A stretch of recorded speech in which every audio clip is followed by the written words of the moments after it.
Pagod ka na? Gumive up ka na? Sige na, okay lang yan. Diba? Hindi na kita pipilitin. Mag-resign ka na. Resign agad? Kung ang nararamdaman ay katulad ng nararamdaman ni Morissette, parang gusto nang bumitaw. Alam mo, sige, go. Sige na, go na. Pagod ka na?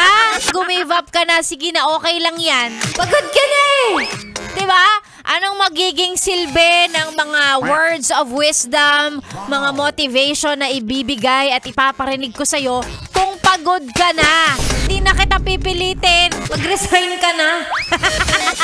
Resign agad? Minsan kasi may mga pagod talaga na hindi kayang pawiin ng day off. Diba? Hindi kaya. Pagod ka pa rin kinabukasan. Kaya kung gusto mo nang bumitaw, bumitaw ka na. Hindi kita pipilitin. Alam mo, ganito lang yan, ha? May mga pagkakataon na kailangan mong piliin ang sarili mo pag hindi ka na masaya. Wala na siyang naidudulot na maganda sa'yo. Hindi naman masama kung bibitaw ka. Kasi ibig sabihin lang nun, pinipili mo na ang sarili mo kesa sa ibang tao. Ganon! Kaya kung bibitaw ka na para sa sarili mo naman, go lang. Ganon! Ay, nag-iisip na yan, oh. Hoy, wag ka muna mag-resign kung wala ka pang lilipatan, ha?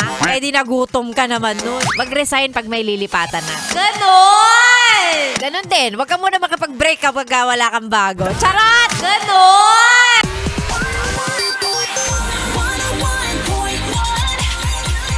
Yes FM. Yes FM. Napayes ka ba sa napanood mo, yes friend? Alam mo na ang gagawin mo, ha? Hit like and subscribe. And click the notification bell para ma-update ka namin. Kung gusto mo, mag-comment ka pa. Hindi ka namin iisnabin. Go, yes, friend!